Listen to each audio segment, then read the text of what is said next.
Hello. If you have found the ideas I discuss interesting and useful, perhaps you might consider purchasing my recently released book, Beyond Order, 12 More Rules for Life, available from Penguin Random House in print or audio format. You could use the links we provide below or buy through Amazon or at your local bookstore. This new book, Beyond Order, provides what I hope is a productive and interesting walk through ideas that are both philosophically and sometimes spiritually meaningful, as well as being immediately implementable and practical. Beyond Order can be read and understood on its own, but also builds on the concepts that I developed in my previous books, 12 Rules for Life, and before that, Maps of Meaning. Thanks for listening, and enjoy the podcast.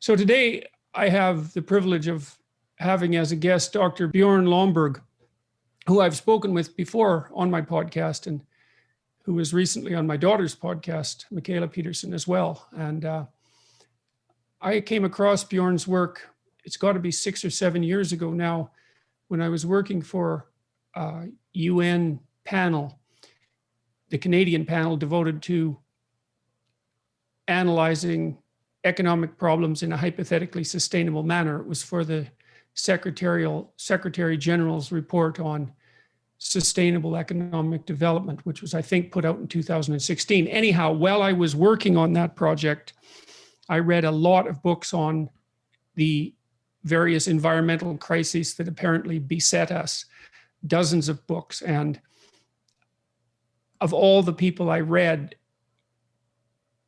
I think Dr. Lomborg's work was the most compelling. And that was partly one of the things I realized when I was working for this UN committee. We were trying to write the narrative, to restructure the narrative regarding what should be priorities for international consideration over the next 30 to 100 years. And what I realized while working on that was that there were very few people in the world that were trained to think at that level. People just don't have the expertise to do that. And we don't have the methodology. We don't know how to specify the problems, and we don't know how to specify the solutions, and we don't know how to rank order the problems in terms of their, let's say, the degree to which they're crucial, and we don't know how to rank order the solutions in terms of their appropriateness. And the only person that I ran across who had developed a methodology for doing this, which is of crucial importance to develop that methodology, was Bjorn and the think tank, the Copenhagen Consensus Center, which we'll get him to talk about. And Bjorn, maybe you could elaborate. Let's see, there's lots of problems. We have lots of problems. Human beings have lots of problems. Some of them are familial, some of them are civic at the city level, say some of them are at the state level, some of them are at the national level, and a handful are at the international level. And there's a good rule of thumb, which is that we shouldn't solve family problems at the international level, right? You should work at the lowest possible level, but some problems are international, and at least you could make that case. And you've been wrestling with this since the mid-1990s, and you wrote a whole bunch of books. The Structure of Solutions in the Iterated Prisoner's Dilemma, I think, was the first one. The Skeptical Environmentalist, which I think really established your reputation and your notoriety for that matter. Global Crises, Global Solutions, Cool It, Rethink HIV, How to Spend $75 billion to Make the World a Better Place, which I really liked. I thought that was a great book, like truly a great book. Rajasthan Priorities, Bangladesh Priorities, Haiti Prioritizes, and Andhra Pradesh Prioritizes. And your latest book, which we'll talk about a fair bit today, is False Alarm: How Climate Change Panic Costs Us Trillions, Hurts the Poor, and Fails to Fix the Planet. And so, well, with that introduction, I'm going to let you talk about your work for a bit. Hey, thank you. It's great to see you again, Jordan. So look, what I try to do, and really I have a big organization, well, actually a fairly small organization, but lots and lots of researchers that work hard on all these problems, is simply as you say, we don't have infinite resources. We can't do everything first. So it's incredibly important that we have this conversation about saying, if you are to spend an extra dollar or a rupee or whatever your currency is, where can you spend that and do the most good first? Because as you also point out, there are lots of problems. And while we tend to think about them in the international arena, of course, most problems actually hit people on a very personal level. It kills them. And so, you know, one of the things I find slightly ironic as we've just come out of 2020 and everybody has been very, very concerned about COVID. And rightly so, it's a big challenge. But at the same time, of course, every year, about the same number of people die as have died from COVID last year. Every year, the same number of people die from tuberculosis. This is a very simple disease. We've known about it. It's probably killed about 1 billion people over the last 200 years. So it's probably one of the biggest killers of humanity. And we know how to fix it. We've fixed it in the rich world, which is why we don't worry about it anymore. But it's also very cheap to fix in the developing world. But because it never gets any attention, we don't talk very much about it. We don't do very much about it. And that's why 1.6 million people every year die from tuberculosis. And so my point simply is to say, let's have a discussion about saying, if you were to spend an extra dollar, would you do the most good if you spend it on tuberculosis or on COVID or on climate or on infrastructure or on the many, many other solutions that are out there? And what we do is we simply work with lots of economists to take a look at what is the cost of a solution and how much good will that deliver? Not just in terms of economics, that is, how much better off will we be or how less worse off will we be, but also how much better will we be off socially? That's typically people not dying, people not being sick, people not having to pay their doctors, not experiencing the loss of a loved one, and also environmentally, that's not so much relevant for tuberculosis, but of course, when it comes to deforestation or loss of wetlands and the air pollution, indoor air pollution, and many of the other problems of the world also have an environmental component. We try to add up all of those. And so basically say, how much will this cost? How much good will it do when you incorporate all of these things and turn them into dollars? And then you can basically say, for every dollar you spend, you do this much good of social benefit. And then we simply ask, if there are lots of solutions where you'll spend $1 and maybe do $1.50 of good for the world, that's nice. But there are some solutions where you can spend $1 and do hundreds of dollars of good. Shouldn't we focus on the hundreds of dollars first, the place where you make much, much more good for every resource you spend? That's really the thinking. It's not rocket science, but we just don't think about it very often. It kind of is rocket science, because one of the things you want to do when you send a rocket into space is make sure that it doesn't explode. And what that means is that you have to pay unbelievable attention to the details. I think it was an O-ring malfunction that brought down the Challenger.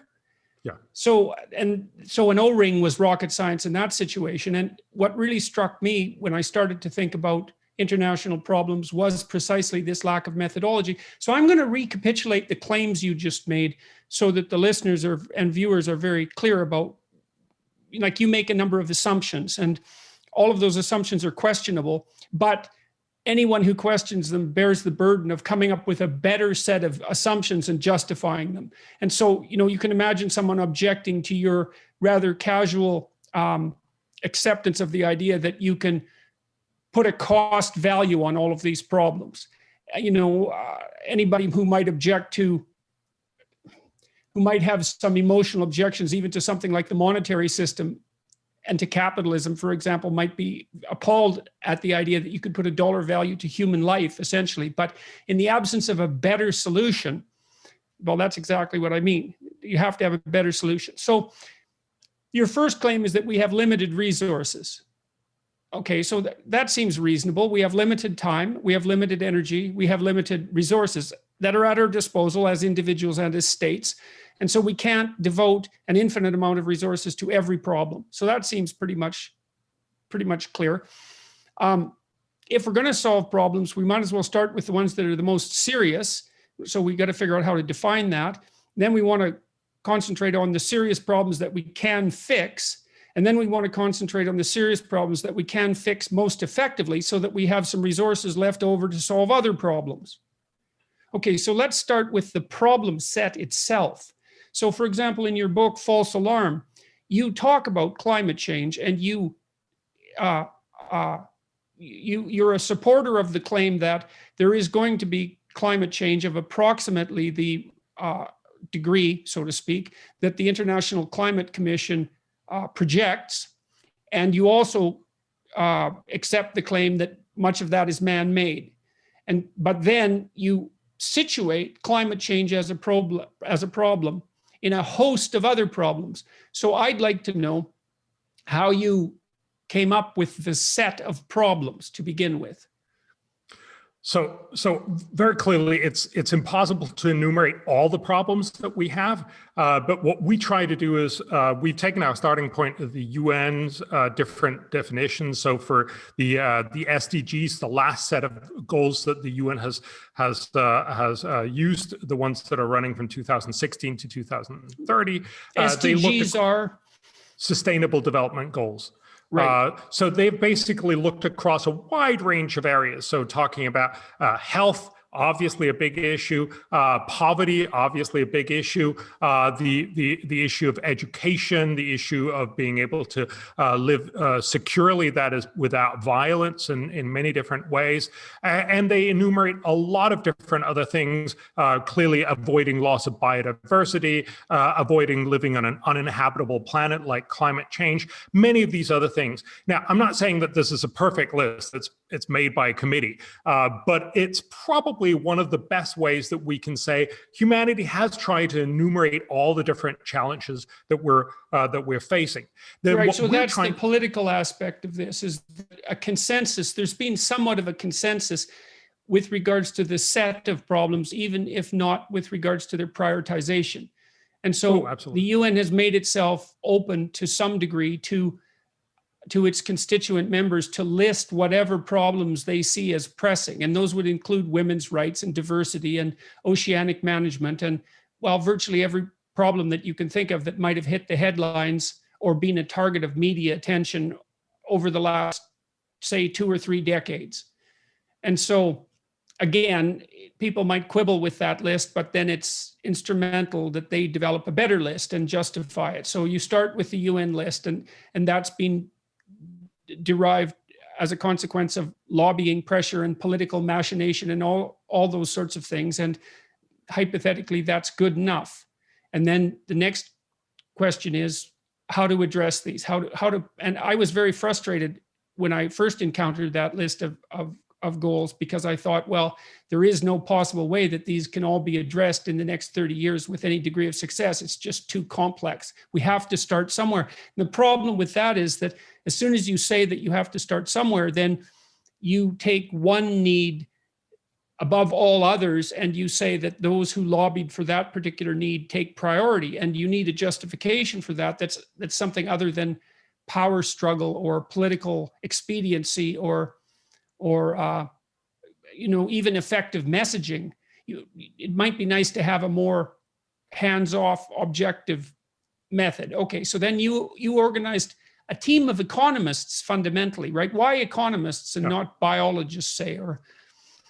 So you definitely need all the knowledge from biologists, especially when you're talking about things that impact the natural world. You need to talk to epidemiologists when you're talking about diseases. You need to talk to doctors also about diseases. You need to talk to educational experts when you talk about education. But the crucial bit that's connecting all of them is to talk about what are the resource needs. That is basically how much money are we going to have to pay in order to get a solution when you talk about global warming, or a solution for education, or a solution for tuberculosis or COVID or any other thing. So what we're talking to is all those economists who do that. So climate economist or education economist or health economist, these are all guys who interface with all of the specific knowledge, but they also study how much is this going to cost and how effective is this solution going to be. So it's basically about saying, what can you do about global warming, or what can you do about COVID? Remember, no solution is going to fix all of the problem. Most solutions will fix part of the problem. And so what we're saying is, what will a realistically best sort of effort look like? How much will it solve, and how much will it cost? And then we try to estimate what's the relative value that you provided to the world. And as you started off saying, that's a difficult task, but it is crucial if we want to know that we're not just focused on the topics that have the most cute animals or the people who scream the loudest in the media, but actually know what works. A postmodern critic of your work might claim that it's ineradicably contaminated with the bias brought to it by the discipline that you chose to do the selection, and by the, what would you say, by the unexamined political motivations of the participants, those being the economists. But you don't rely on the judgment of one economist. You have a sequence of economists analyze these problems. That's correct. And then you aggregate across their findings. I believe that's the method. Yes. And again, look, it's impossible to imagine that anyone can do this entirely objectively. So as you're pointing out, clearly economists come with a certain way of looking at the world. They typically take the starting point of saying there's limited resources. How much will the resources do here? What's the opportunity cost? So typically, for instance, if you want to vaccinate children in third world countries, it means that their moms will have to take off typically the whole day, walk with their kid to this place where they're going to get vaccinated. That has a significant cost for the family. You need to incorporate that cost. Economists will tell you not taking that into account is a failure of recognizing that's part of the cost of vaccination. But of course, it is only one way of looking at it. I happen to think that it's a fairly convincing way. And as you point out, at least you have to come up with another way of looking at this if you want to criticize and say we should do something else. Yeah, well, that can't be reiterated too many times, is that it isn't good enough to point out the hypothetical flaws of this approach. It's only good enough to put forward a viable alternative. And I haven't seen a viable alternative. No, right now, the way the world organizes its priorities is very much about who gets to set the agenda, who have the cute examples, the things that we care the most about, the things that are easy to get into the media and so on. And surely that's not necessarily the best way to decide how we spend trillions of dollars on global issues. So what we're simply trying to do is to give the world a sense of how much good can you actually do if you spend money really smartly on climate, or if you spend it really smartly on education, or if you spend it really smartly on all these other things. And then we have a good sense of it. Look, at the end of the day, it's still going to be a political battle. It's still going to be a discussion about what, captivates people's attention. There's a reason why we haven't talked about tuberculosis for about 100 years.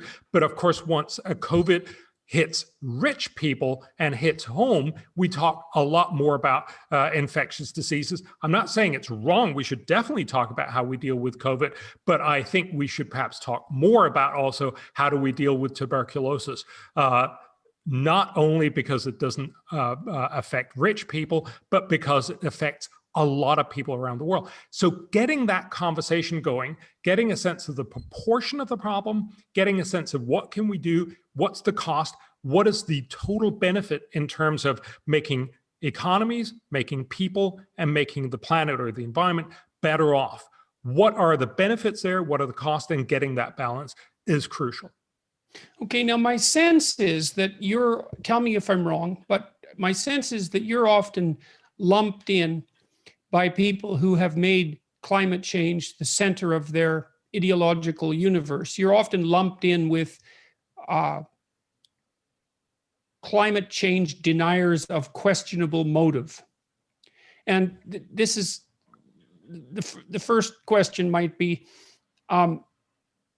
do you think it's fair to do that? And if not, why not? And if it's not fair, why does it happen?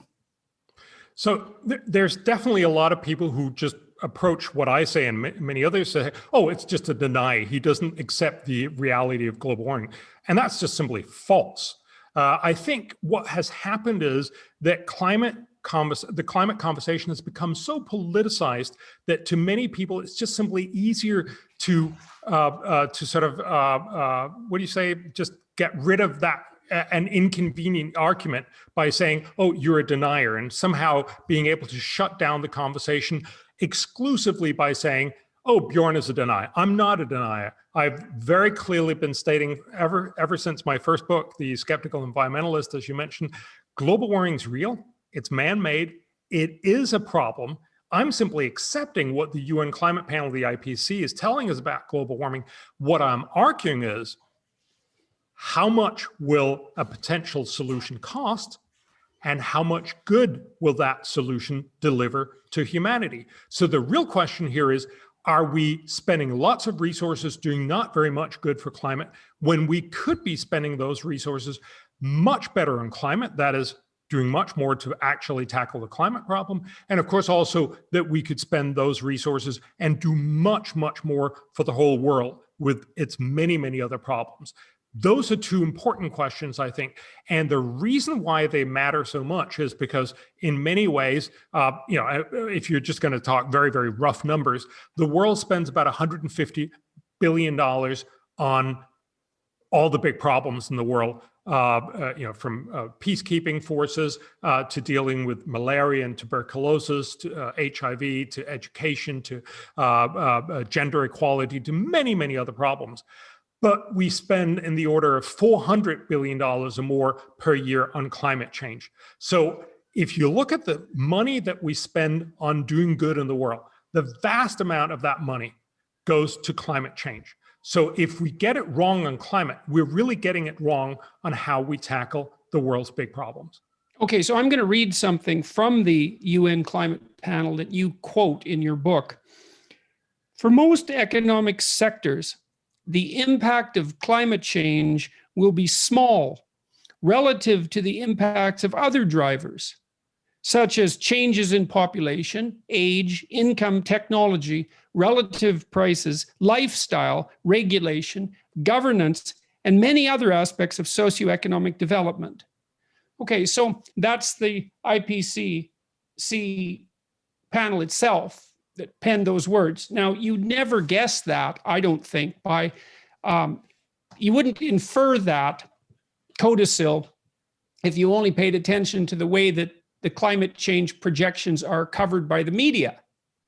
And so now we've got a psychological question, and I suppose this is partly a question of the problems of communication.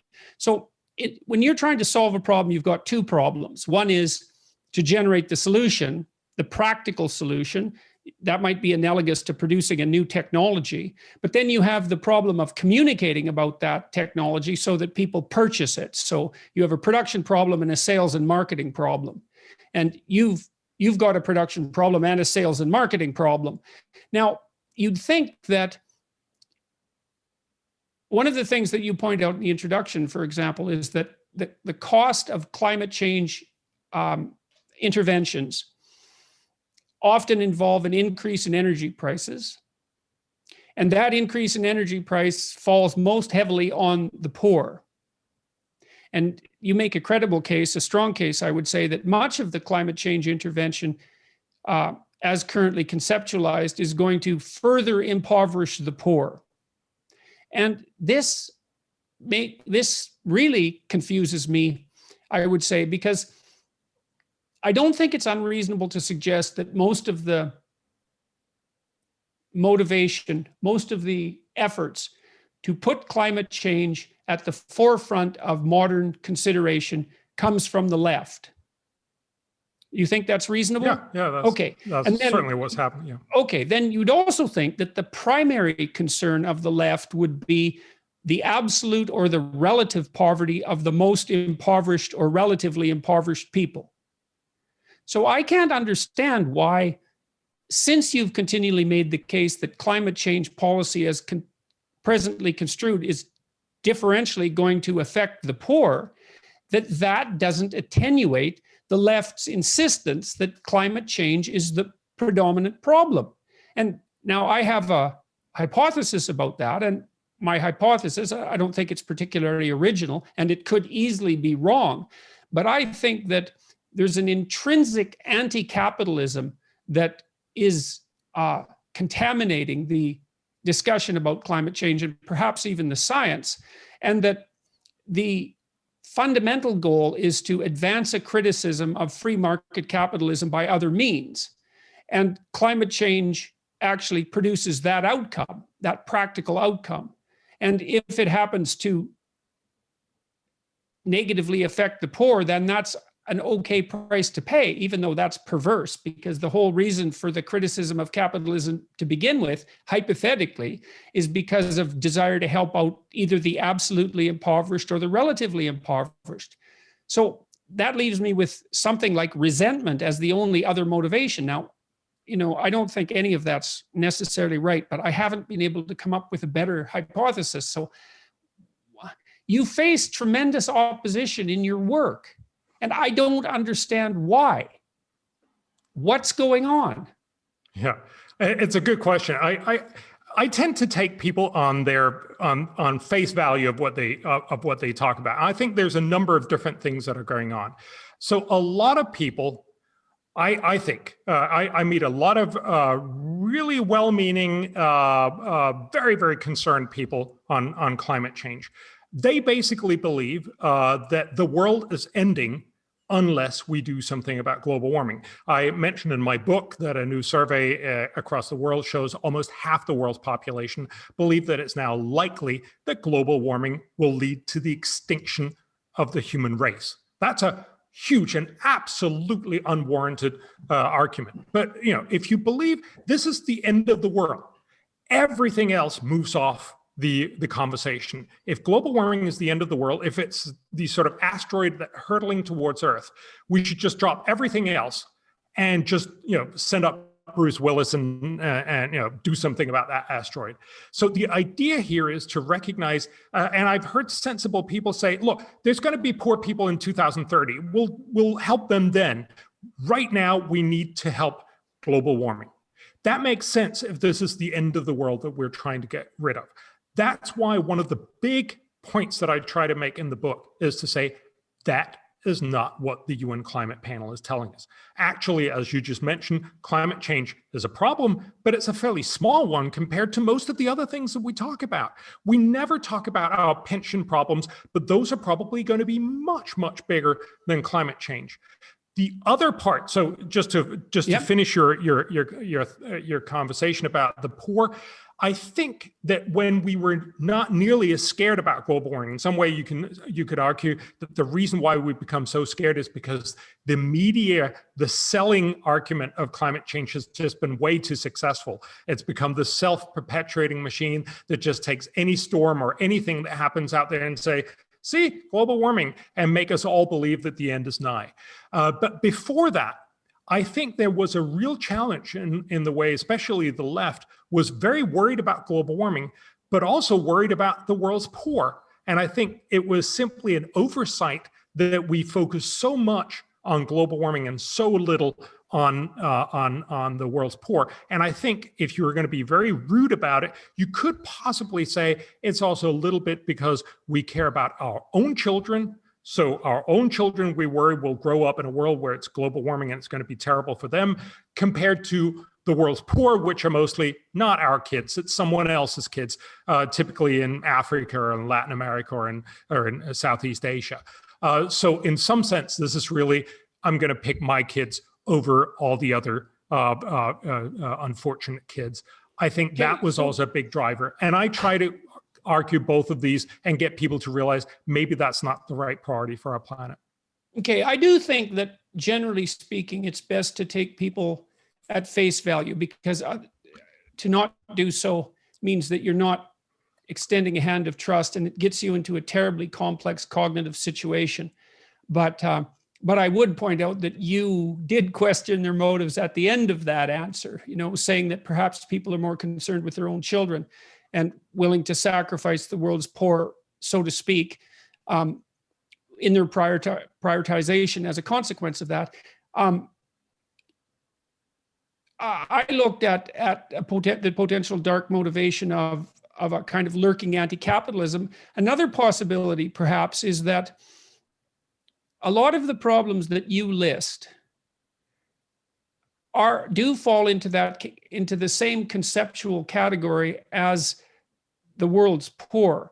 The hypothetical person that you described said, well, there'll still be poor people in 2030 and we can worry about them. And so you might say that you can't make poverty into an apocalyptic catastrophe plausibly. And you can't even make tuberculosis into a cataclysmic problem or apocalyptic problem plausibly. We know how that's going to go. It's going to stay pretty much the same way that it is, barring mutation. But with climate change, there's a non-zero possibility of cataclysmic collapse. The Greenland ice pack melts and slides into the ocean, or the Gulf Stream reverses, or something like that, and we get a situation where positive feedback loops spiral out of control, and everything culminates in catastrophe. It might be that we don't know how to deal with a problem that has a non-zero probability of being infinite. And that is a good that is a good theoretical conversation. My take on that is really twofold. It's partly, I think it's just simply a question of imagination. Everything, when you run it out to 2100, has a non-zero probability of going really, really wrong. So one very good argument would be to say, take HIV/AIDS, which laid bare much of sub-Saharan Africa. If you imagine we did nothing about HIV/AIDS, you could very easily imagine one or more states in Africa collapsing over the 21st century. Throw in some bioterrorism and some geoengineering, some bioengineering, and you can get a catastrophe. That it drives up some terrorists who are going to basically eradicate humanity. You can come up with almost any kind of scenario that will end the world. And clearly, we also have many, many other scenarios that we're not particularly worried about. One would be North Korea. That seems a non-plausible outcome, that they could end up ending the world if we don't do something about North Korea. I'm not sure what that something would be, but the point here is to say that it's very clear we're saying, yeah, we're going to be a little worried about North Korea, but not very much. Okay, so are you criticizing my hypothesis, or are you pointing, because I said that climate change seems to slide pretty easily into an apocalyptic vision, and one interpretation of your criticism would be, well, that's not valid. It's not valid to make it apocalyptic like that, because many other things can be made apocalyptic. But do you think that it's plausible potentially that it is easier to do that with climate change? Yeah. It's not clear why. Maybe it's because it also involves the non-human actors in the world, and people feel additional guilt about that. So do we have a rule of thumb that's something like, well, when we're discussing practical moves forward, we don't get to extrapolate from the present apocalyptically and say that this problem is so severe that it requires an infinite amount of resources, or it morally obligates us to devote an infinite number of resources to its solution. We don't get to play that game. That was exactly my point. So there's been a wonderful discussion between a Harvard professor who was arguing essentially that point, that global warming might be infinitely bad, so we should be spending infinitely resources on it, and a Yale economics professor, William Nordhaus, who got the Nobel Prize in climate economics, And his point was exactly to say, look, there are infinities everywhere else. You might have heard Elon Musk is worrying about the fact that AI. robots will take over, will possibly take over the world. There's the possibility that nanotech will lead to gray goo taking over the entire world. There's potential lurking catastrophes in everything we do.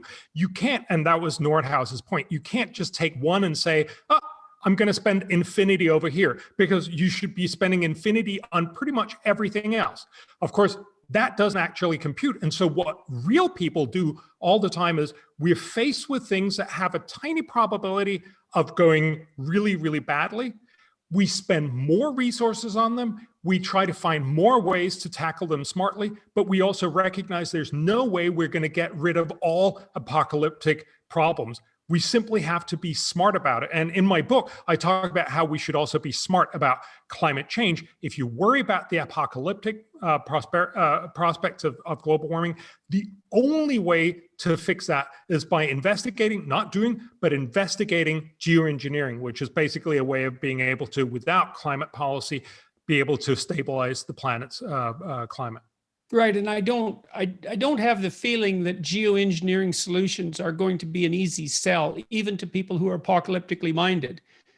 And maybe it's because they envision geoengineering apocalypses as a consequence. And they do. But what you also have to remember is a lot of people will tell you, I believe global warming is the end of the world. And certainly lots of kids are really, really scared about this. And I think we should come back to talking about how this is just simply not real. But I often find it really surprising that if you really, really, really believe this could be the end of the world, why is it you're not advocating the only technology that we know right now how to fix global warming with, which is nuclear power? Why is it you're not just putting up nuclear power everywhere?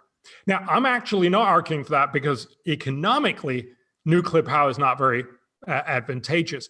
But if you think this is the end of the world, I wonder why it is that you would be arguing, let's do the policies that haven't worked for the last 30 years. Let's put up solar panels, wind turbines that cover a couple of % of the world's energy consumption, and that may, by 2040, cover maybe even 4, maybe even 5% of that energy consumption. If you really worried about it, you would be using the technologies that would actually work.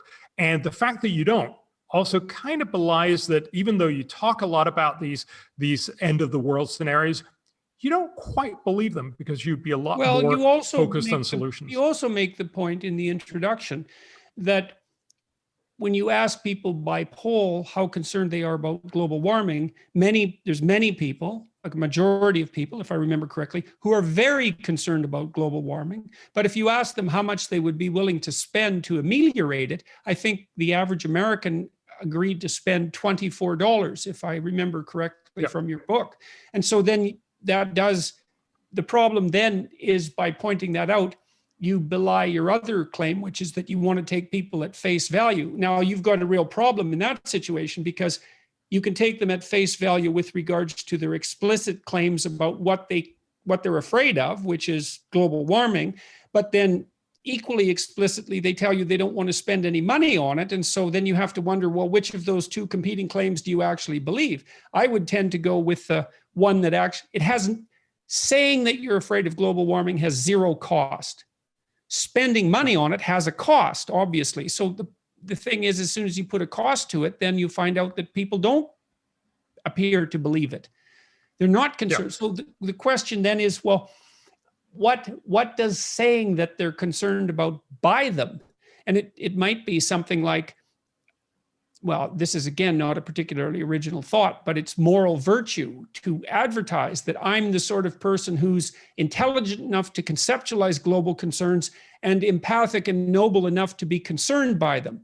And then you say, well, what are you doing about it? And the answer is, well, I'm not doing anything. And then you say, well, then I don't buy your claim, but that's pretty rude. And two people who get together who are both concerned about global warming aren't going to be criticizing each other's lack of diligent attention to the sacrifices.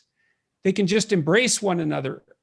And I'm not being entirely cynical about that. I know why people advertise virtue, and people are relatively virtuous. And so it's not such a terrible thing to advertise it, but it does seem to interfere in this particular situation with practical movement forward. Now, one of the things you drive home continually is that there are real costs to getting this wrong. The costs are the money spent and what that money could have been spent on instead. So maybe you could make a case for everyone who's watching. What do you see as the proper set of priorities? Where do we as a species get the most bang for the buck with regards to these international problems? What are the top 10 things we should be concentrating on? Yeah. So absolutely. Just to give you a sense of the $24 you were just talking about before, that people are not willing to spend very much. I think that's one of the reasons why, for instance, a carbon tax is so hard to do. Carbon tax is one of the smart solutions for climate change, but it also makes it very explicit that you're spending lots of money. So instead, what most people support is that we should be subsidizing green energy, that we should be subsidizing electric cars, that we should be doing a lot of other things that make you feel virtuous. It doesn't feel like it costs all that much, but it actually ends up costing huge amounts of resources. So while people saying they're not willing to spend very much, their sentiment actually allows politics to end up spending huge amounts of money. So this really matters. So sorry, you asked me, what are the things we should be spending our resources on? And so that also means, what are we sacrificing if we concentrate too much on the moral virtue of driving a Tesla, for example, which is a clear status symbol, very expensive and not obviously related to ameliorating climate change? What are we sacrificing? So as long as we are driving this Tesla, because the government, and that's typically almost everywhere in the world, because the government has spent $5,000 or $10,000 on subsidizing us in order to make us afford to drive this Tesla, that's $10,000 that couldn't go to other things either in our own states, our own nations, where we obviously could have spent it according to what the political decision-making process would decide, on better education and better care for our elderly, on better COVID care. Right now, there are lots of other things that are demanding attention. But what we tried to look at was, where could you spend this globally? And I'm going to talk about a few things because I'm sure we can get back to more of them. So one of the things that we talked about was free trade. So free trade, we know, is one of the reasons why almost everyone has gotten rich. The basic point is that instead of me trying to do everything, I specialize, I do one thing, and then I have a baker bake my bread, I have a butcher do my meat if I'm not vegetarian, and you do all these other things, and you have all these specialists doing it. Having it on an international scale means even more opportunity to have smarter people do what they do best for everyone else. And that's why we've gotten rich. That's why China has lifted about, 700 million people out of absolute poverty over the last 30 years, which is one of the biggest achievements in the world. And it's impossible not to be very, very impressive just simply on the humanity of that project. And of course, we should be doing more of that.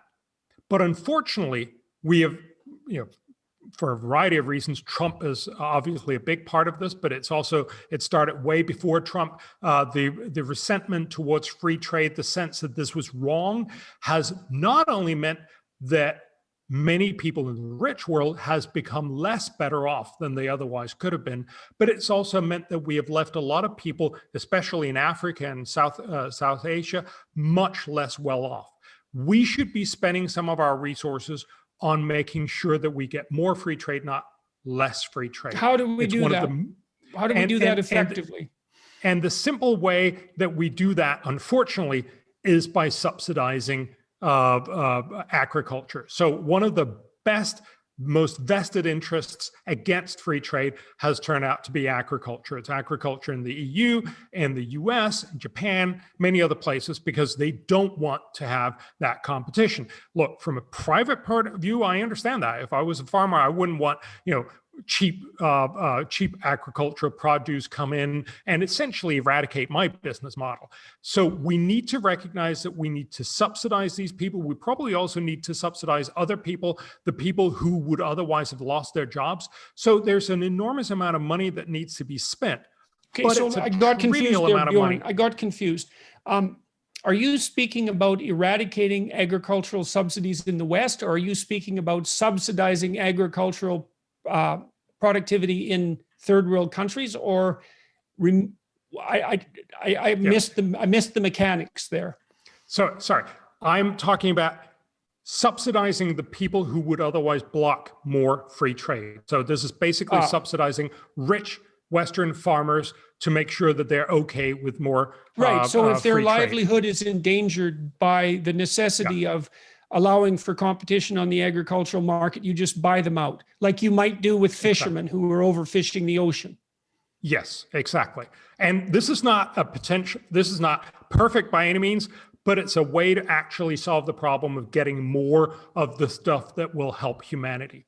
Any idea what the benefit is of that compared to the cost? And is that calculable? Yes. So we made the estimate that for every dollar you spend on these subsidies, you will help the world about $2,000, basically because you can generate an enormous amount of internal growth. So we estimate that you could actually make every person in the developing world about $1,000 richer per person per year in 15 years.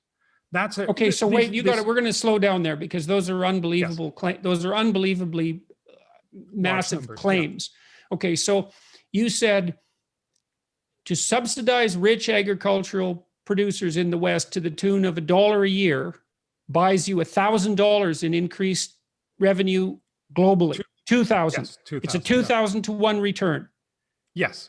And this is basically because this is the World Bank's dynamic trade models that show that once you get a society that's able to trade internationally and openly, you also get enhanced growth within those countries. So that means they by themselves get to be better so that, and these would mostly be poor countries. There would also be a lot of rich countries, but these would mostly actually help the world's poor because they have the most catching up to do. And they will then be much better off. Not only will that be better for them, because if you're poor, $1,000 is a lot better than if you're rich, getting another $1,000, but also because it will help them generate all the other things they would like to have: education, health, resilience to global warming. So the whole point here is to recognize that this is one of the things that are hard to have a discussion about. There are very few people advocating global free trade. There are lots of people advocating against it, but we need to recognize that this is one of the things that have helped pull out most people of poverty, that we know could do even more in the future, and that we have a real opportunity to achieve. So that's, well, you don't have ice floe abandoned cuddly polar bears as portraits of the farmers that you're going to help abstractly in third world countries. So you have a sales and marketing problem there, and that's a real problem, right? And you know, it's interesting that the economic models don't take into account the difficulty of propagating the message. You know what I mean? Is that because there is a sales and marketing problem there, and it's not trivial. And it might be that $1 spent in agricultural subsidies to rich farmers in the West would produce that $2,000 return. But the question might be, how much money would you have to spend advertising that before people would believe it? And it's a crucial question. You know, with a standard entrepreneurial product, I don't think it's unreasonable to estimate that 65 to 95% of the cost is in sales and marketing. 5% is production. And that's a great argument. So in some sense, you could argue what we try to do with the Copenhagen Consensus, where we make these priority lists, is just simply give you the raw data for what would academically be the smartest things to invest in. But you're absolutely right. There's no cute and cuddly, selling points to free trade. And actually to most of our top outcomes. So let me just give you a few of the other ones. So the second best is family planning. and probably also basic emergency care to women. This will deliver about $100 back for every dollar You think spent. that would also be extremely attractive to people on the left? It should be attractive to everyone, yeah. Yes. Because look, remember, right now about 400,000 mothers die in childbirth, and about 2 million kids die in the first 28 days of their life here on Earth. And we know we could save many of these, not all of them, but many of these by simple measures. For instance, making sure that you don't get that the pregnant women don't get high blood pressure, preeclampsia and eclampsia, which kills more than 100,000 women every year. By simple emergency measures, when you come into a facility, give birth, and you have a problem, if you have simple procedures to make sure that that problem can be dealt with, often with fairly cheap.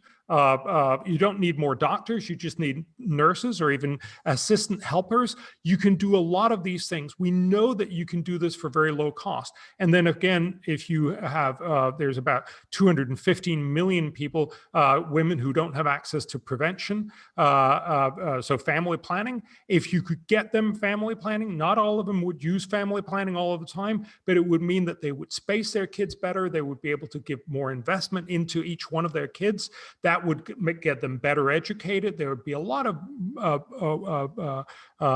knock-on effects, but mostly this would mean that a lot of moms wouldn't die in childbirth, and their children that they do give birth to would have better lives. And again, we estimate this would cost about $3 billion a year, but it would pay dividends both in the terms of saving moms, saving kids, but also growing the economy because of what's known as the demographic dividend. If you have slightly fewer kids, you have more productivity because you have the same amount of capital, but for fewer kids, that means you get to be faster, richer. That's essentially what China has done in a sort of boosted way by their one child policy. I'm not advocating that at all, but it gives you a good sort of insight. Then there are lots of health things. We talked about tuberculosis. We could probably spend $1 on tuberculosis and help people not die, help people being better off, help families not dealing with tragedies of losing their mom and dad. It's typically, people in their middle ages that die from tuberculosis. Every dollar spent would avoid about $43 of social benefits. Would generate $43 of social benefits. Mm-hmm. If you look at childhood immunization, we've stopped a lot of the really damaging childhood diseases. So we've gone from a world where about 12 million children died just in 1980 to now only about 5 million children die every year below the age of 5. But clearly that's still way too many. We could probably save 1 million children for $1 billion a year. Just think about that. We estimate that for every dollar spent there, you do about $60 worth of good. So again, the whole point here is to recognize there are lots of amazing things that you can do. And I was letting my internal cynic respond to your arguments and trying to adopt the position of someone who might be critical of them. I know that arguments for ameliorating the lot of the poor that were put forth in the 60s were often countermanded by the claims often of environmentalists that you don't want to help the poor because they'll breed more and that will just lead to more of the kind of problems that you're trying to solve. And so, the question might be, why would someone object to saving 1 million children a year through immunization, or I think you said 2 million children as a consequence of enhanced maternal care? And I can imagine similar arguments like that being raised, whether consciously or implicitly. But those things should be made implicit. So I would encourage people who are watching this or listening to this, a lot of you have chopped up my YouTube videos into small videos and sometimes animated sections of them and otherwise distributed them. Bjorn just outlined the top 4 investment strategies for a better planet. And it might be useful to consider ways that can be that information can be distributed as widely as possible. I mean, Bjorn's writing his books, but those sell at how many books, if you don't mind me asking, how many copies of False Alarm did you sell? I think it's 10, 15,000 thereabouts. Right. So that's a good selling book from an academic book perspective, but it's a drop in the bucket. Right. I mean, and that's not a criticism, obviously. What about total for your books?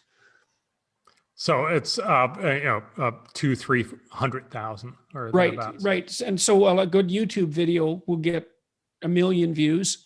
And if this was chopped up properly, maybe it would get 5 to 10 million views. So that would be good. But we don't want to. Have you thought about allying yourself with an advertising firm? So we've talked to some of those.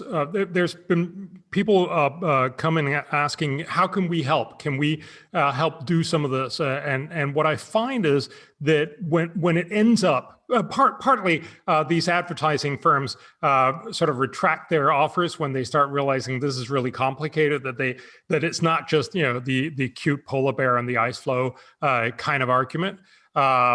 And I get that. And part of it, of course, is also that unlike when you talk to someone who's just saying, we should do more about this, a good thing, we should save more moms, or we should do more about climate change. We're the guys who actually say you should do this before this. And that always antagonizes people. I think it's the only intellectually honest argument. Because we have limited resources. So we're simply saying, do this first, do this first. Don't do this first. Don't do this first. I think that's important, but that always creates a lot more antagonism. And I think that's one of the reasons why this is a much harder argument to make. And obviously my whole book on climate is very much about... You don't have the problem of having to say no if you stay in the hypothetical. And that's another advantage to not actually trying to solve a problem when you're making a moral claim that you're concerned about it. Because you can be concerned about global warming and world poverty and the lack of education of women and a host of other issues and never make a sacrifice in your concerns as long as you actually don't try to practically address those problems. Because then you're faced with the horrible necessity of prioritization. And maybe that is part of what makes you unpopular to the degree that people are not so much resisting your message, but critical of your approach. You force the recognition that no has to be said in order to make progress forward, and that interferes with with an imaginary utopian vision. But so that makes romanticizing the venture much more difficult. It doesn't seem impossible, though. I mean, you could imagine a heart-rending and emotionally compelling video addressing the utility of restoring to health someone who was suffering from tuberculosis or preventing it in the first place. I mean, these things don't seem completely impossible. You haven't found any marketing or advertising agency that's willing to partner with you in the sale of any of these ideas? We've found lots of people who love to jump on board, and there are lots of videos out there that tells you how incredibly important it is to do something about tuberculosis, and how important it is to do something about maternal health, and about immunization, and about malaria, and all these other things. I think it's much more a question of saying, what is it that you overwhelmingly see when you open your TV or you look at YouTube? And I think there's just a level difference in the amount of knowledge that you have about tuberculosis compared to the amount of knowledge that you have about COVID, certainly now, and about climate change and these other things. It's just simply a question of saying one of them, or the two last ones, resonate much, much clearer to most people and to a lot of interest organizations, whereas the other one is sort of, of course, I also think we should do something about tuberculosis. Now back to what we were talking about before. Yeah. So the other issue with regards to the climate is that the weather affects everyone all the time. If you're going to talk to someone and you don't really know what to talk about, you'll make small talk about the weather. And so it's an immediate day-to-day concern in a way that even infectious disease isn't or wasn't before COVID. And so maybe that's another reason that the climate issue has occupied the space for apocalyptic attention. If there is a too hot summer or an extraordinarily hot summer, you have an explanation for it, and it's something that affects you while it's happening, or a too cold winter day, or too much wind, or too much rain, or any of the extreme weather events that can manifest themselves. So there's an immediacy to weather that seems to be associated perhaps with the emotional resonance of climate change that's also perhaps working against these rational arguments. Well, there's certainly something. So we have research that shows that when it's hot, people believe more in global warming than when it's cold. So there definitely is these kinds of very simple connections. On the other hand, if you think about it, when you talk about global warming, it's going to be, let's say, 4 degrees centigrade hotter in 100 years. That's actually really hard to imagine that most people would get very worked up about. And that's, of course, also what you saw for the first 20 years or so of global warming. What has happened is that shift from the focus on the basic outcomes of global warming to these catastrophic outcomes. So that every time you see a storm, every time you see a heat wave, every time you see any kind of change in weather, people will often say, see, global warming. And there, the problem is that leads you to believe this could be the end of the world. Right. And that's what I think. And that's universal explanatory rubric and hard to, so it buys you explanations for weather alterations, and it buys you moral virtue. It buys you a sense that you understand the most important problems in the world. And it occupies that apocalyptic space. I mean, another reason that climate change might have become such a concern, because people have always believed in the apocalypse, and that's because things can go cataclysmically wrong, and maybe we have a need for a cultural representation of that. And before global warming, we had the Cold War and the battle between the United States, or the West more broadly speaking, and the Soviet Union. That was a pretty plausible apocalypse, and of course it did garner much more attention, or maybe an amount of attention that's equal to the attention that global warming attracts now. So that doesn't solve the sales and marketing problem. It just highlights its difficulty. Can I ask you, I noticed you have these prioritizes books. Bangladesh priorities, Haiti prioritizes, Andhra Pradesh prioritizes. Now you've opened up your economic team to use by states, correct? Yes. Can you tell us a little bit about that? That's something else that's extremely practical. I'd like to know how you do it and what the effect is. Does it work? Yes. Yes. So one of the things we found, so we did a prioritization of the Sustainable Development Goals for the UN that we talked about in the beginning.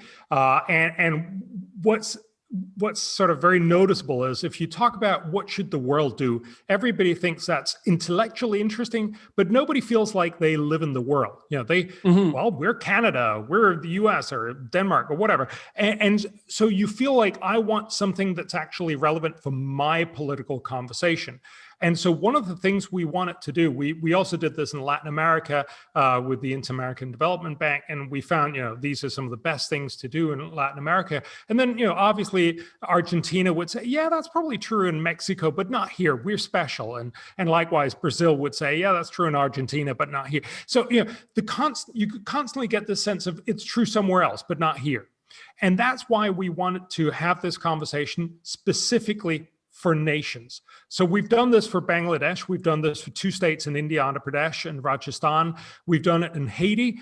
We've just completed this in Ghana in Africa, and we're right now working with Malawi. That must be ridiculously exciting and interesting. I mean, it's such a combination of rich intellectual possibility because these problems are so compelling, and the potential excitement of actually operating in the real world. Yes, it is very exciting. It's also at times very frustrating, as I'm sure you could imagine. So what happens is everybody, thinks that this is a great idea in principle. But of course, everyone worries also, what if my favorite things turn out to be not a very good investment?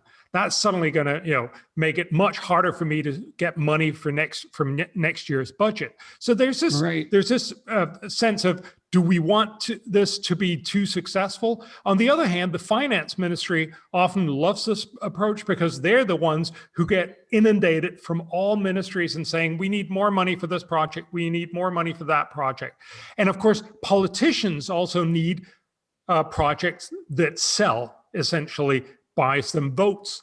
And so clearly they're also very ambivalent about this. On the one hand, they want to do as much good as they can for their country. On the other hand, often the best political promises are the ones that are not very effective. They're the ones that you can sell because they sound good, but don't actually work very well.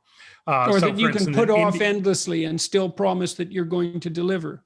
Or just deliver and do it really badly. So in India, for instance, one of the things that have turned out to be incredibly good vote winners is to give forgiveness for loans for smallhold farmers.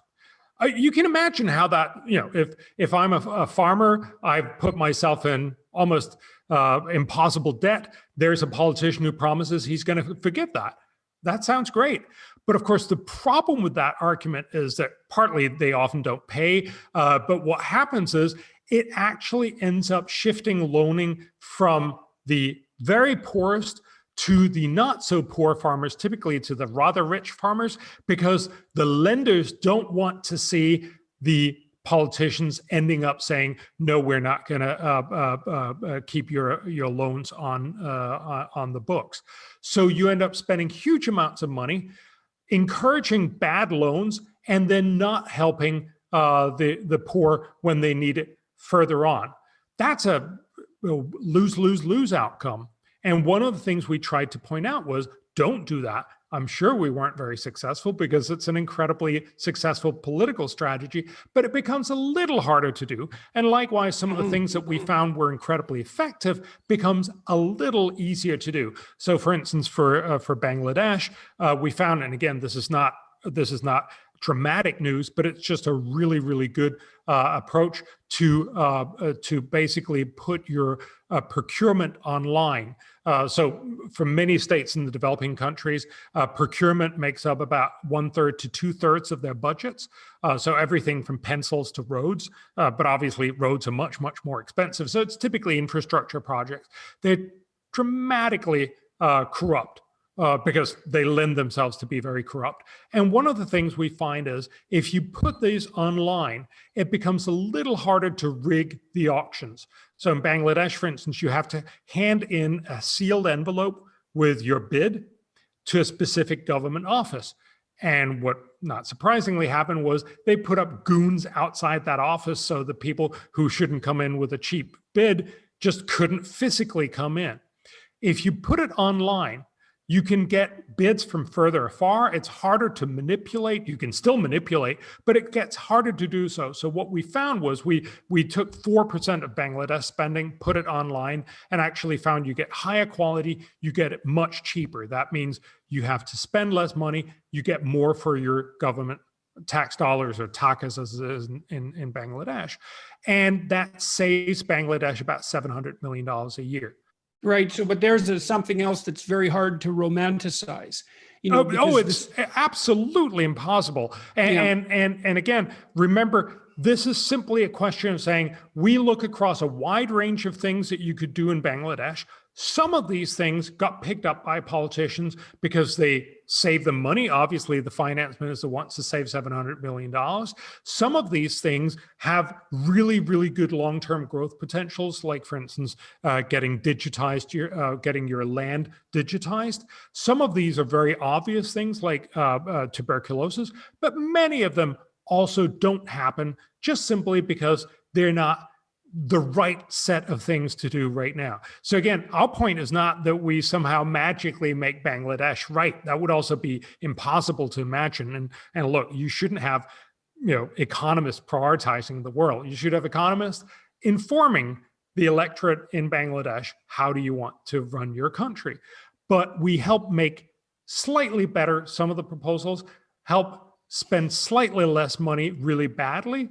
And overall, that means you end up in a place where you're better off. Yeah, it doesn't make a good T-shirt slogan, though, does it? It doesn't. Spend your money slightly less badly with Bjorn Lomborg. There you go. Yeah, no, it's a real problem. I talked about this a little bit with Douglas Murray just a week or so ago, about the rise of extremism. Well, it's a continual problem, but the polarization of the right and the left that seems to be occurring at an ever escalating rate, particularly in the US, but I would say in the West more broadly. We talked about the collapse of grand narratives. The right, the centrists on the right and the centrists on the left don't seem to have anything to offer now, except something like incremental and gradualist improvement. And they might quibble about how that could be accomplished, with the right wingers taking one viewpoint and the left wingers taking another, whereas the radicals have a much more romantic sell. And so since the right and the left, the moderates, can't come up with a narrative, even one of progress, that's, back, say, in the post-war period, post-World War II, people were still poor enough, broadly speaking, so that you could sell them the vision of a wealthier future for them and their kids. And there was enough gap between where they were and that hypothetical future for it to be motivating. But now, you might be able to tell your electorate that, well, we could make things 20% better over the next 10 years. And that's true and it's good, but it's not punchy. And that's a big problem. And I've been struggling. I also talked to Matt Ridley, and he's a guy, I think, who thinks like you. He's fundamentally optimistic in his view, and he thinks things are getting better and that we could continue to make them better and that we should continue to make them better. But all of this incremental gradualism, this optimistic incremental gradualism, has the same problem, which is it's difficult to get excited about it. And I don't know, I've racked my brains trying to figure out how that problem might be addressed, but I can't say that I've come up with any solutions that seem useful or credible. I'd like you to comment on that. I'm sure you've thought about it. I think you're absolutely right. It is much, much harder to make the argument, look, we're going to muddle through, it's going to be a little bit better, this is a little bit smarter, please do this, rather than these very grand narratives. And I think that's exactly what I try to make with global warming. The grand narrative on global warming is, this is the end of the world, we got to throw everything in the kitchen sink at this.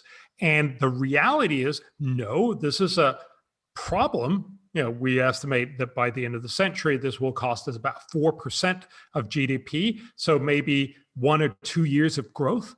That's a problem, not by any reasonable means the end of the world.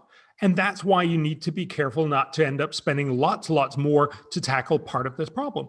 But the reality, of course, is if we go down the route of these very alluring but incorrect arguments, this is the end of the world, let's spend everything on climate change. What really could happen is two things. We end up spending lots of our resources on things that are not very productive and won't leave us very well off, that will cut maybe half or a full or maybe 1.5% of GDP growth from our growth rate. That could be potentially dramatically damaging in 10, 20, 30 years once we're a lot less richer, a lot less better off. Because remember, one of the things that keeps societies peaceful is that we all have a future to look forward to that's going to be much better. Once we start realizing we're entering into a stable state where if you are better off, it's because I'm less well off, we will get much more antagonism. So I think it's realistic to say if we follow down those alluring roads, we might actually end up leaving our future of our grandkids much less better off, not just in the economic sense, but also just simply in a wildly sort of rioting kind of way that everybody will be at each other's throat. That's one part of it. But the other part is to remember We're right now talking about how the West, or the rich part of the world, thinks about this problem. Most people in the rich world actually think the future is going to be a lot worse off, which is one of the reasons why global warming fits into that whole pattern. I think it's wrong. That's also what the model said. It's even what the UN climate panel says, but that's how people feel. The other 3/4 of the world, which are China, India, Latin America, Africa, they actually believe that their world is going to be much better in 10, 20, 30 years. They have this future belief that you were just talking about from out of the Second World War.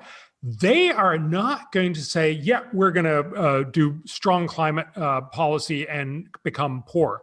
They want to mostly become middle-income countries and maybe even rich countries eventually. They will want to do this. So what will happen is both that we're leaving ourselves in the rich world to become much more infighting and much less well-off than we otherwise would be, and that we're actually seeing the other 3/4 of the world just simply running, possibly even ahead of us, but certainly running ahead without looking at the same kind of problems that we are. Okay, so do you think you could make this case? So what you basically outlined there is a hypothesis that ill-spent money will have dramatic consequences. I think I can make that argument, but I also feel a little uncomfortable. I'm just the guy who wants to tell you, you can spend a little smarter here, you can spend a little more dumb here. I think there's something I think that's a little sort of ugly in saying, all right, everybody else is making up their own doomsday scenarios, so let me make up another one here, because I think fundamentally doomsday scenarios is what got us into these kinds of problems. Fair enough, but you were trying to address the problem of compounding returns, right? So yeah. Bad economic decisions or poor economic decisions compound with time. And so is it reasonable to point out, when we're talking about risk, I talked with Matt Ridley about this, and I've thought about it a fair bit as well. And I think the data support the proposition that making poor people richer is an extremely intelligent environmental move for a variety of reasons. I mean, the first is perhaps that once you get people above a certain level of income, they can start buying fuels that are cleaner than the fuels they use now, dung and wood and that kind of thing. But also that as people move up the economic hierarchy, they have time to be concerned about things that are more abstract, like what the environment is going to be like for their children, which they're not going to be, or when they go on holiday, for example, or even where they live, as they have some options to choose where to live. And so it could be, we often construe the relationship between the economy and the environment as a zero-sum game, right? And the biologists in particular, broadly speaking, the political biologists have a proclivity to do that as the economy grows, we sacrifice the environment to it. But it could be the case that we get the best environmental bang for the buck by making the poor rich as fast as we possibly can around the world. And if we make poor economic decisions because we're catastrophizing a certain kind of environmental calamity, we're actually increasing the risk of environmental degradation in the medium and the long term. Do you think that's reasonable? Yes, absolutely so, and in a number of different ways. So I think it's funny how we don't recognize how terrible it is to be poor. If you're poor, you're vulnerable in all kinds of ways. You're very clearly incredibly vulnerable to global warming. So, if you remember, there was a big hurricane hitting Haiyan, the Philippines, and back in 2013, it was made a big deal out of as global warming. It hit this very, very poor city, where most of their citizens live under corrugated roof. Not surprisingly, having a Hurricane 5 is terrible when you live under a corrugated roof. The best way to help these people, obviously, would be to lift them out of poverty. What actually is, we can see back in the early part of last century, a similar hurricane hit and eradicated about half the city. This time it was only about a 20th of the city. So much, much better because the city was much richer. But if we focused on making them even richer, they would be much better off just simply from the point of view of being more protected from hurricanes. So, fundamentally, there's something weird about us saying, oh, those poor people in the Philippines, we should help them by not driving our car today. What? No, you should help them by becoming rich, becoming part of the integrated global economy, making sure that their kids would be better educated, not die from easily curable infectious diseases, and so on. So not only would it be better environmentally, but it would obviously also be better for them educationally, for them health-wise, and all these other things. It would simply generate much, much better lives in the Philippines. But, and as you also pointed out, as you get richer, you're actually cleaner in almost all ways. You don't use dung and cardboard and wood to cook inside, but also you stop cutting down forest. You move to the city instead. You become a web designer or something else that's very, very little related to actually clearing out forest land. You do a lot of things in cities that are much more ecologically sustainable. And of course, in the long run, you will actually also say, I would like to make sure that we have better regulations, so we have less air pollution, so we have many of the other things that drive environmental benefits. So absolutely, by getting people out of poverty, we fix most environmental problems. But, and this is the important but, we don't fix global warming. As you get richer, you just simply emit more and more CO2 because these guys will then start flying around the world. They'll start, consuming a lot more meat. They'll be doing a lot of other things because they're richer. That's wonderful for them, but it will mean higher emissions of CO2. So we do need to have a conversation about how we're going to fix that problem. Okay, so why don't you lead us down that path? Okay, well, let me comment a bit on what you just said, and then let's go down that pathway.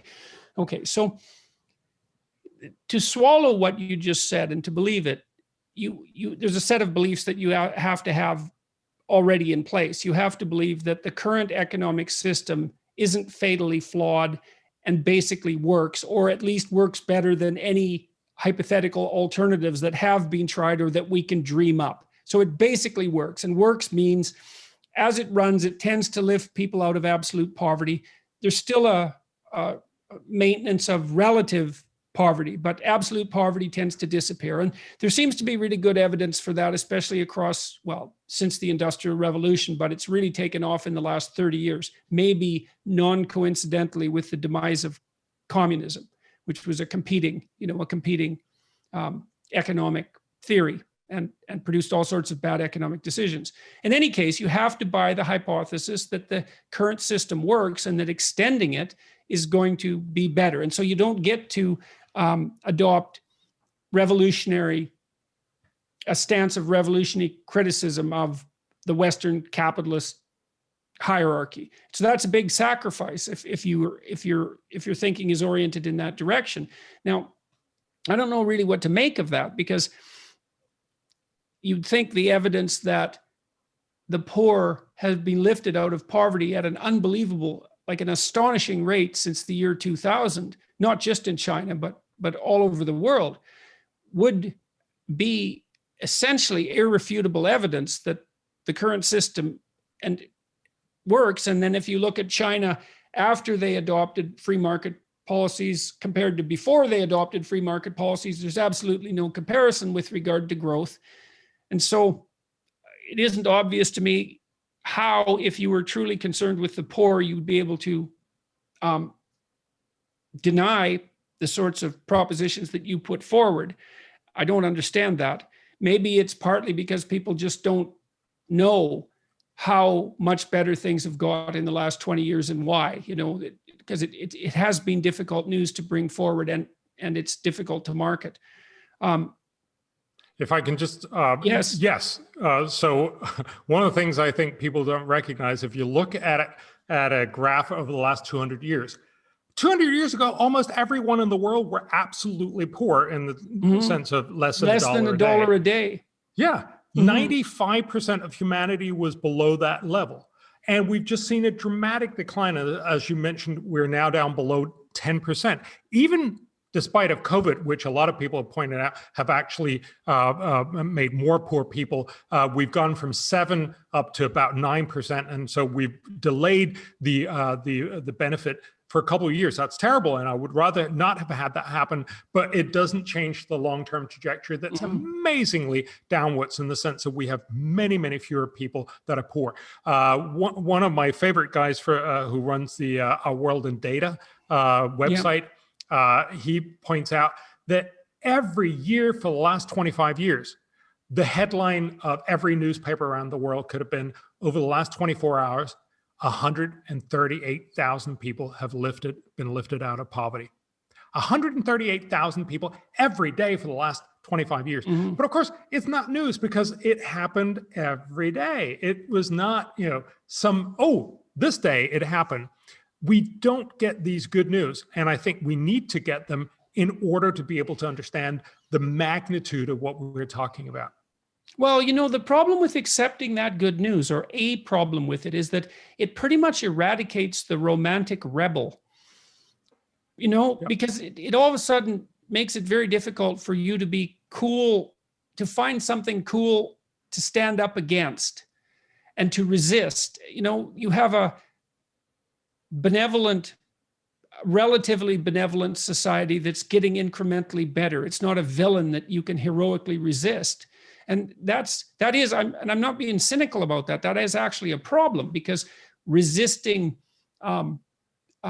arbitrary authority is a good story, and it served people well for a very long time. And if you don't have that to catalyze your identity, you have to search for something perhaps equally grand, and that's difficult. Especially when you also don't have to go out and contend with the brute force of Mother Nature to anywhere near the degree that you once had to. But if you look at it, there's plenty of other things you could stand up to, and that was what we were talking to. Instead of being the romantic hero that stands up against society, why aren't you the romantic hero that stands up against tuberculosis, or the one that stands up against maternal death, or the one that stands up for free trade, or the ones that stand up for all these other things where we know for very little money we can make a tremendous benefit. So again, I get why it's not as sexy. That's a really hard question, man. I mean, I think it might have something to do also with the inability to utilize your resentment. If you're resentful about things and you oppose the capitalist state, you can easily identify an enemy. But if you stand up against tuberculosis, like, obviously tuberculosis is bad. It doesn't make you look good by comparison. All right. So you mentioned you do promote CO2 emission amelioration strategies in false alarm. And you did just point out that although we should be striving to make the poor around the world as much less poor as we possibly can, as quickly as we can, so everyone wins, including us, just like Henry Ford won when he paid his workers enough to buy his cars, the cars they made, they are going to increase the rate of carbon dioxide emission. And for some people, that would be enough reason to scrap the whole enrichment process. But you have some strategies that you think are wise to ameliorate the problems that would be associated with that. Yes. So I talk about 5 different solutions in the book. So the first one is a carbon tax. Any economist would say, look, you have a problem, you emit CO2, but you don't actually take it into consideration because it's free to emit. So that's how we think about the polluter pays. You put a price on carbon. In principle, you should do this across the world. You should do it so that it slowly rises with time. It's the most efficient way to deal with it. There's 2 things we need to recognize with it. One is it turns out to be very, very hard because it makes it very explicit to people that tackling global warming is actually costly. Secondly, we know that politicians are just really, really bad at doing something for a long time, very consistently across all areas. What politicians typically end up doing is they'll put it on some things. So, in many places in Europe, for instance, you have enormously high taxes on cars, and you have enormously low taxes on people who are good at lobbying their governments for their particular interests. So, greenhouse gardeners, greenhouse growers don't have to pay the carbon tax, because that would make it really hard for them to grow their tomatoes or whatever. And you can see how this happens across a wide range of areas. So that's one part of the problem. The other part is that even if you do this really, really well, it'll only solve a smaller part of the problem. So you should do this. We should focus on a carbon tax, but we should also be realistic. This is not what's going to fix climate change. This will fix a smaller part of climate change. So it's part of the solution, but it's not the most important part. The second part, and that's where I think we actually have the biggest opportunity, is innovation. So if you talk to Matt Ridley, this is certainly also his ballpark, but it's basically recognizing that most things that we've solved in this world are about innovation. So you rarely get people to solve a problem by saying, I'm sorry, could you please not do all that cool stuff that you like? Could you please stop feeling good about all of that? That rarely works out as a political strategy. Unfortunately, that's typically what we say. Could you please not fly, not eat meat, not do all these things? Could you please have it a little hotter in the summer and a little cooler in the winter? That's really, really hard to sell to most people. What you need is innovation. And let me just give you an example. Back in the 1950s, Los Angeles was one of the most polluted places on the planet, because there are lots and lots of cars, and they have this special sort of geographical notion that just leaves all of the pollution inside this little basin of Los Angeles. It was terrible to live there in many ways. And obviously, the simple answer is to tell people, most of this came from cars. So the simple answer would be to say, stop driving your car. Of course, if you've ever met someone from Los Angeles, you know that that's not a solution that's actually viable to them. Well, but there aren't even any sidewalks. No, it's not really viable for anyone in any city. What did solve the problem was the innovation of the catalytic converter. This little thing that cost money, you put on the exhaust pipe, and then basically you have much, much cleaner cars. That made it possible for people to keep their cars, drive a lot, and have much, much cleaner air in Los Angeles. Now, I'm not saying everything is perfect in Los Angeles and there's still air pollution problems, but it made it a lot better for very little money. That's the way that we need to solve global warming. If we could innovate the price of green energy down below fossil fuels, and this green energy could be nuclear, it could be fusion energy, it could be solar or wind with batteries, it could be lots of other possible solutions. If we could innovate one or a few of these solutions down below fossil fuels, everyone would switch. You wouldn't need sort of a Paris Accord where you have to twist everybody's arm. Let me ask you about that for a minute. So it's not a straightforward matter to set up governmental policy to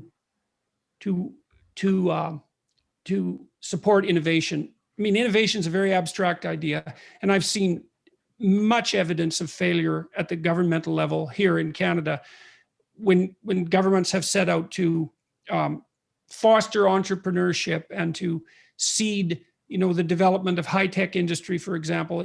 Generally, it's a cataclysmic failure. I mean, obviously, it's self-evident in some sense that a good idea is good because it solves a complicated problem, and the more good ideas we have, the better. But do you think that it's like, it seems on the face of it, unless you dig down into the details, it seems like hand waving. Obviously, we should have better ideas to solve our problems. But what do you think constitute concrete, realistic, evidence-based solutions to the problem of fostering innovation? Do you think it's actually possible to set up policy that does that? Yes. So the short answer is yes. And the reason is that what's lacking is mostly long-term investment. So investment that will only generate the solutions in 20, 30, 40 years. Remember, this is why we invest a lot of money in healthcare, basic research that then eventually becomes research that, for instance, pharmaceuticals can make into products that they can make money off of. There's always a too little investment societally in things that you can't monetize right away.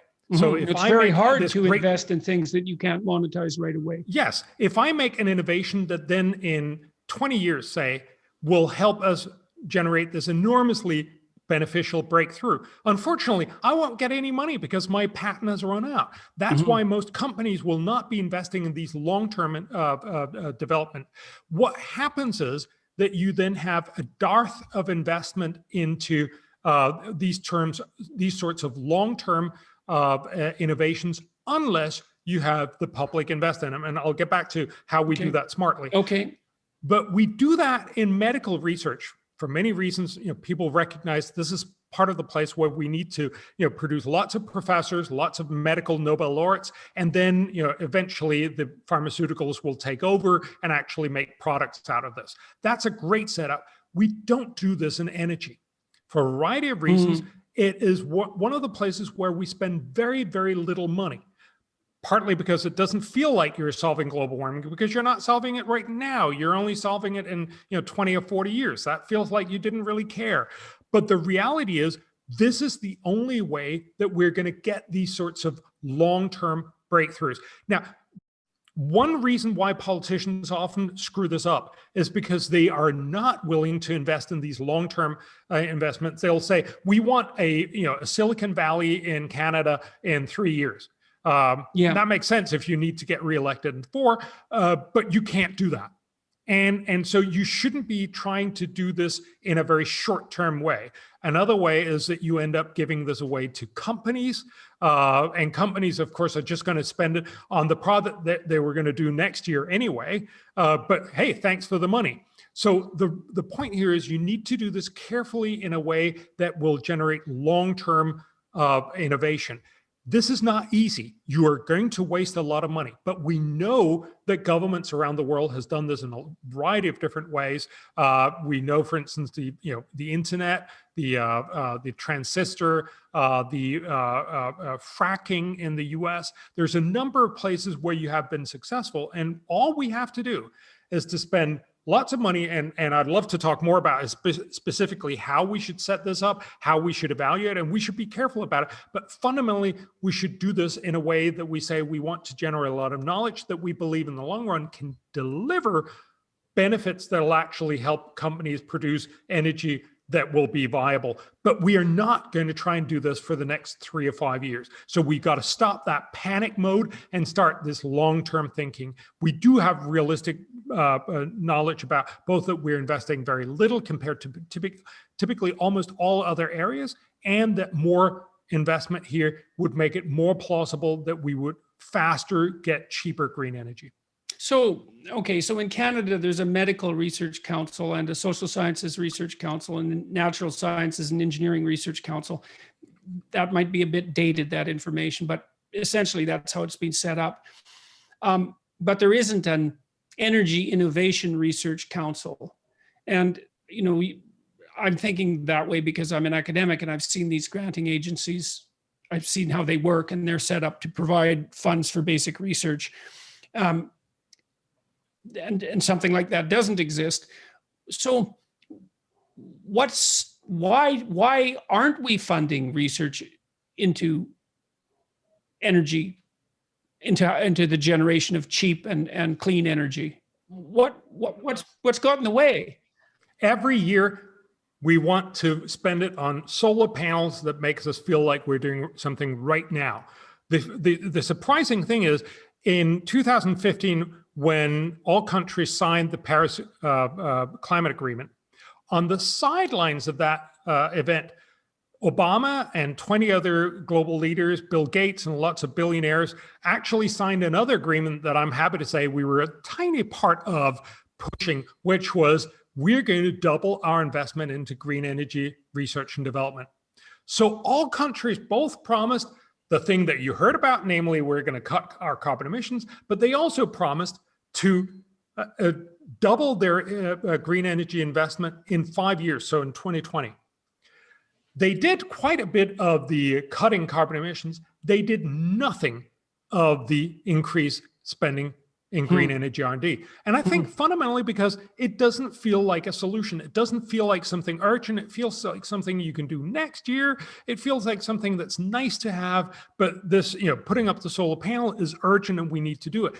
The reality is the over worry about global warming that we have because we have this existential feel that this could be the end of the world.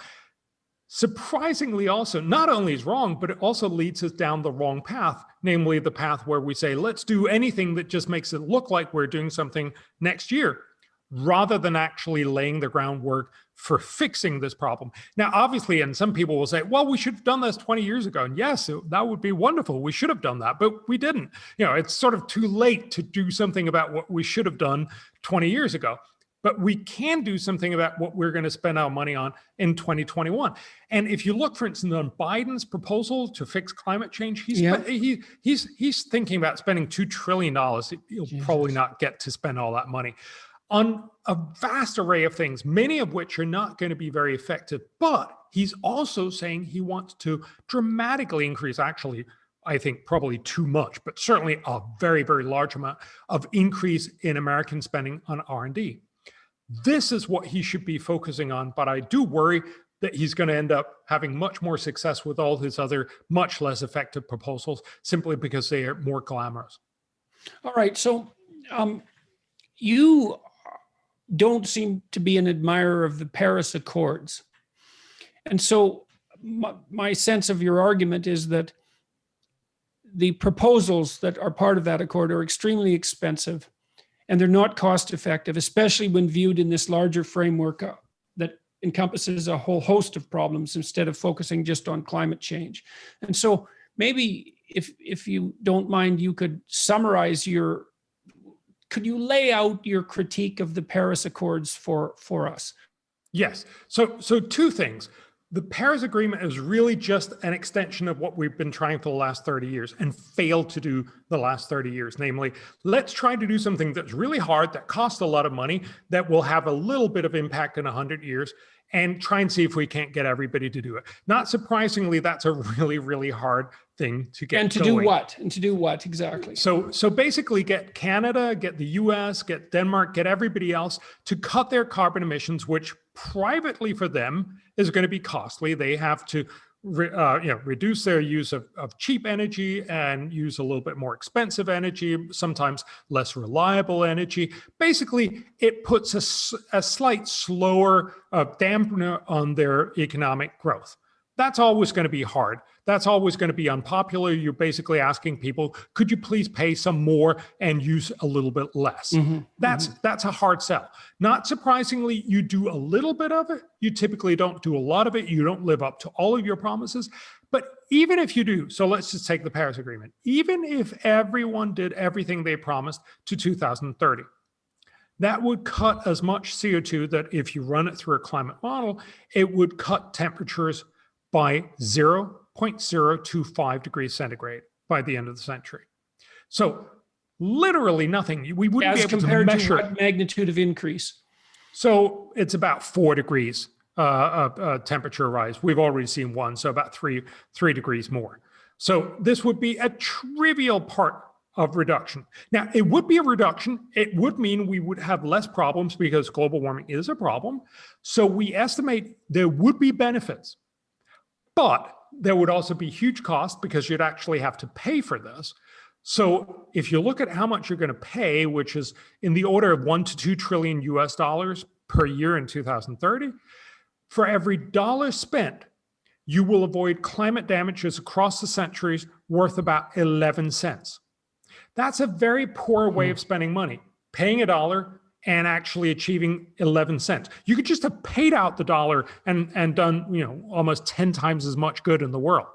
So the reality here is the Paris Agreement is a really well-intentioned agreement, but it will fail just like all the other agreements. So, Rio, Kyoto, and all the other national policies that we've done, it'll mostly fail. But even if it succeeded, it would be a very expensive way of achieving very little. And this, of course, is the big problem of the climate conversation, that because we're so worried, we've decided, we're not going to spend all that much money on all these other problems in the world, tuberculosis, all this other stuff.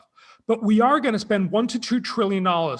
Remember, it's not going to bring us to the poorhouse, but it's a lot of money. It's 1 to 2% of global GDP on something that will basically not buy us any measurable impact in 100 years. That's a bad deal. That's why we need to do better. Okay, well, that's a good place to sum up, I would say, unless you think there's something particularly important that we didn't cover. I would have liked to have heard perhaps more description of, you listed out the top 4 things or the top 5 things that we could be investing in where there's a huge bang for the buck, but people can get that directly from your website or your book.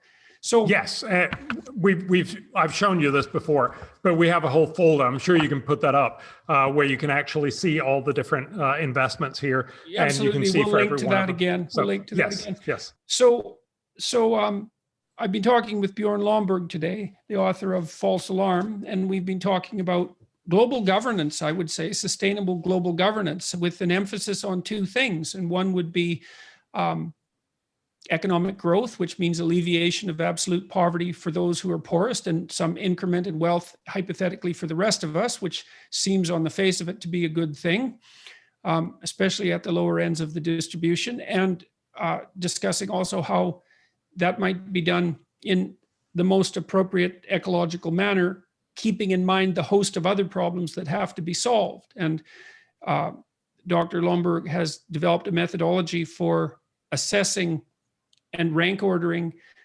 the problems that we face at an international level and as well at a national level.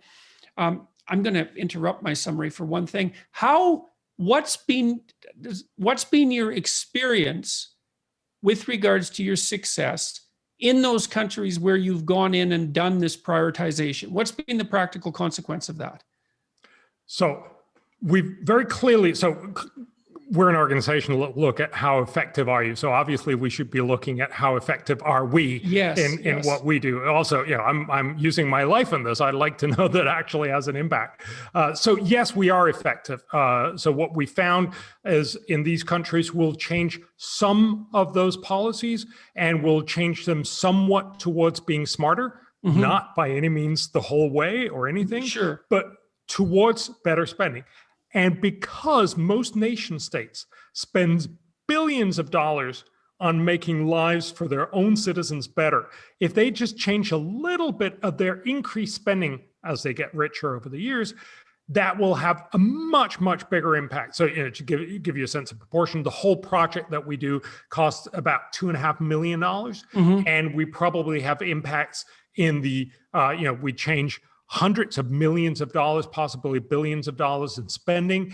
And each one of those dollars will have impacts in the order of somewhere between $5 and up to $20 or $30 more well off. Okay, so that's great, because what that actually indicates is that a rationally designed program aimed at incremental, gradual improvement actually works extraordinarily well. It isn't revolutionary by any stretch of the imagination, but as a strategy, it pays off extraordinarily handsomely. I wish for many reasons, that I hadn't been so ill for the last while, because I was going to lobby hard for the utilization of your team here in Ontario and in Canada. And I suppose that could still happen in the future, hypothetically. But I'm very, very pleased to hear that the consequences have been positive, and also that you had the fortitude and methodological integrity to include an evaluation of your own process in your evaluation process. There's a rule for social science intervention, which is almost never followed, which is don't intervene without assessing the outcome of your intervention. It's a mistake. It's an ethical error and can have terrible practical consequences. Okay, so back to the summary. So Bjorn's team has rank ordered and prioritized a whole set of global concerns. They've also started to work at the state level, the country level, instead of the international level. As we just discussed, that's also paid off. And all of this lays out a lovely pathway, I would say, for people to inform themselves about those issues that they could adopt as salient to themselves politically and ideologically, to provide some meaning for their life, some practical meaning, and to actually further positive development in a whole host of areas. And so if you're interested in that as a viewer or listener, then I'd highly recommend Bjorn's books, but more importantly, his approach and some intelligent investigation as to the methods of that approach and the consequences. And so more power to you as far as I'm concerned. That's for sure. And I was very pleased as always to talk with you. Is there anything else that you'd like to tell people before?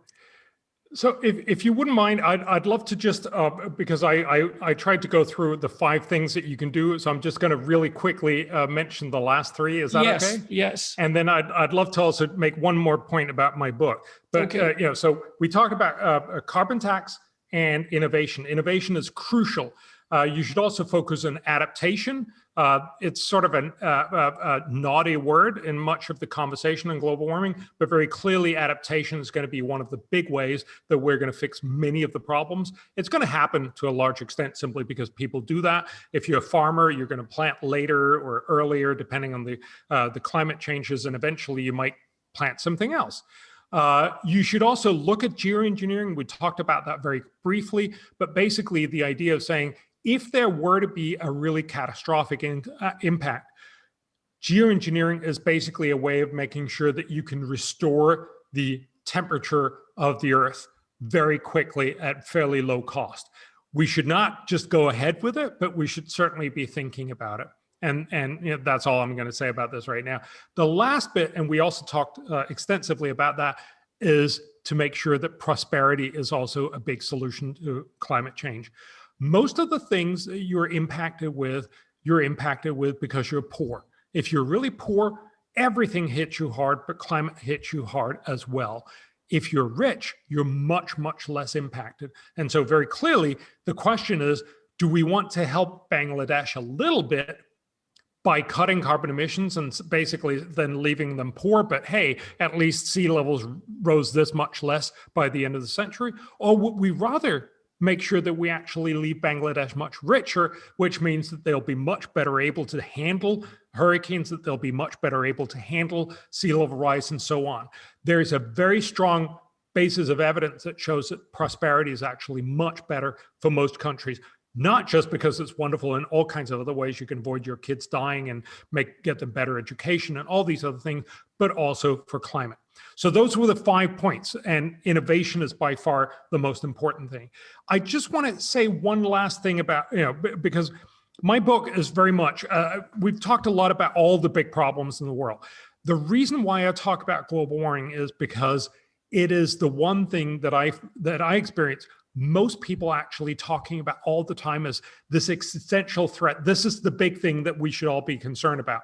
Certainly a lot of people, the UN Secretary General, many others are telling us this is the top priority for humanity, because if this is going to eradicate all of us, surely this should be the thing that we focus on.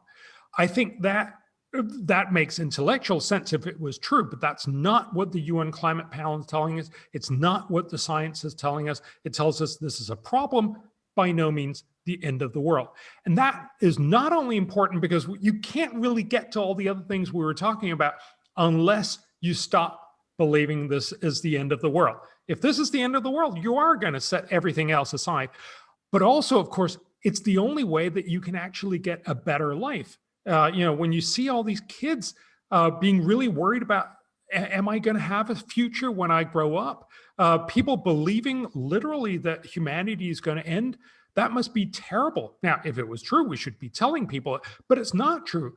And therefore, being able to relieve yourself from that scare is also really, really valuable on a personal level. So this book was written not just to make sure that you can get rid of this scare, but also that you can start realizing this is a problem among many others. Now let's think about how do we prioritize, and that's what I'm hoping this conversation will help us. So in a sense, you could say the false alarm book is a stepping stone to be able to have that more general conversation, namely, what is it that the world should be prioritizing if we're not scared witless about global warming, but actually see it as it is, a problem among many problems.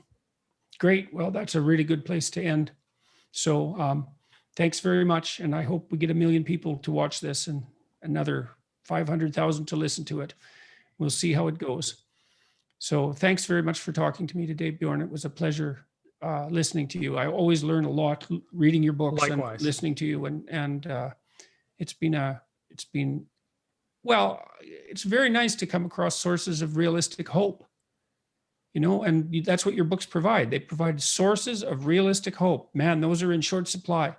So even though there's lots of reasons to be hopeful, and perhaps the supply shouldn't be so short, but it's nice to be able to maintain critical intelligence and not to have to descend into a well of pessimism as a consequence. Yes.